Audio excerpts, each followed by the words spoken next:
সকলের ভালোবাসাটা তো আসলে আপনি অর্জন করে নিয়েছেন, যেটা আমি বলছিলাম আপনার হাসি দিয়ে তো অর্জন করেছেনই, সে ছাড়াও আপনি আপনার কাজ দিয়ে আসলে সবার মনে কিন্তু একটা প্রভাব রেখে গেছেন, সেটা এখনো পর্যন্ত কাজ করছে। তো শুরুটা হয়েছিল একদম ছোটবেলায় নাচের মাধ্যমে, নাচ শেখা হয়েছে আপনার। তারপরে আমরা জানি যে টেলিভিশনে আপনার হ্যাঁ মডেলিং দিয়ে আসা, এবং প্রথম ফেয়ার অ্যান্ড লাভলির একটা কাজ করা হয়েছিল। এরপরে লিলি কসমেটিক্স দিয়ে আসলে আপনার সব থেকে বেশি ভালোবাসা পাওয়া সকলের কাছে। সেই সময়কার কথাগুলো একটু জানতে চাই, যে যখন ইন্ডাস্ট্রিতে আসেন তখন কি ভেবেছিলেন যে সকলের এত ভালোবাসা পাবেন? একেবারেই না। আমি যখন ফেয়ার অ্যান্ড লাভলির কাজ করি প্রথম তারেকা নামের নির্দেশনায় ওনার, তখন আমি অ্যাকচুয়ালি অনেক ছোট, আমি কিছুই জানতাম না। আমি তখন নাচ শিখতাম বুলবুল ললিতকলা একাডেমি থেকে। তখন আমাদের ঠিক ইউনিলিভারের অফিসটা ছিল একদম অপোজিটে বুলবুল ললিতকলা একাডেমি। তো ওখান থেকে অ্যাকচুয়ালি মানুষজন আসতো, দেখতো যে এরকম মডেল খোঁজার জন্য। তখন তার একজন খুঁজছিল টিনেজার।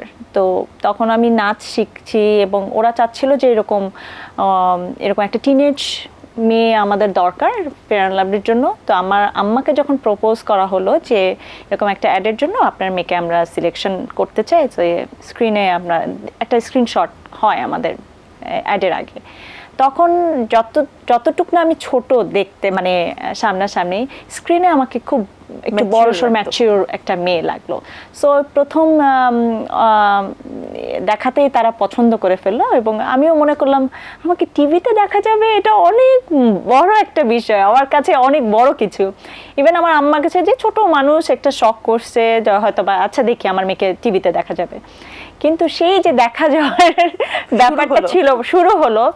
তারপর আমি খুবই লাকি আলহামদুলিল্লাহ যে পরবর্তীতে একটার পর একটা ভালো ভালো কাজের অফার আসলো, এবং আমারও লোভ হলো যে আচ্ছা কাজ করি। একটা থেকে পর আরেকটা যখন করলাম ওটা একটু ডিফারেন্ট, আবার তখন মানে আস্তে আস্তে সব কাজগুলো চেষ্টা করেছি যে ভালো ভালো কাজগুলো করার। যেটা হয় যে তরুণ প্রজন্মের মধ্যে আপনি একটা ক্রাশ আকারে পরিণত হলেন বাংলা লিংকের যে অ্যাডভার্টাইজটা ছিল সেটি দিয়ে। তো সেই কাজটি করার সময়ও আসলে কেমন ছিল তখনকার প্রেক্ষাপট? তখন অ্যাকচুয়ালি বাংলা লিংক থেকে আমাদের অনেক শুরু হলো যে অনেক বড় বাজেটের বিজ্ঞাপন শুরু হলো, যা আমাদের বিজ্ঞাপন দিয়েই শুরু হলো, যে অনেক বড় মাপের বাজেট তারা এক্সপেন্ড করছে এবং বিজ্ঞাপনগুলো হচ্ছে। তো ওই সময়ের কাজ, ওই সময়ের দর্শকেদের যে চাহিদা ছিল পুরোপুরি হচ্ছে নাচে গানে ভরপুর, রাইট?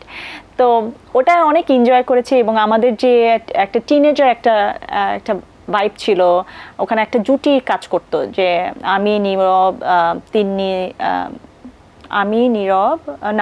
ইমন, নীরব আর তিন্নি, আমরা চারজনে একটা বাংলা লিংকের দেশ করি। সো ওটা তো অনেক পপুলার হয়েছিল এবং মানুষ পছন্দ করেছিল।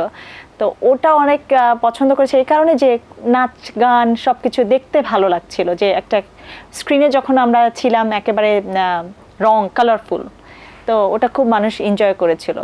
এবং ওর থেকে শুরু হলো যে আস্তে আস্তে বিজ্ঞাপনের ডিফারেন্ট কালারফুল বিজ্ঞাপন করা, এবং একটার থেকে আরেকটু ডিফারেন্ট ছিল, ভেরিয়েশনস ছিল অনেক বেশি, কাজ মানুষ খুব এনজয় করতো, মানে ভালো লাগতো, তাই না? যে নাচে গানে বাচ্চাদের খুব পছন্দের ছিল এই বিজ্ঞাপনগুলো।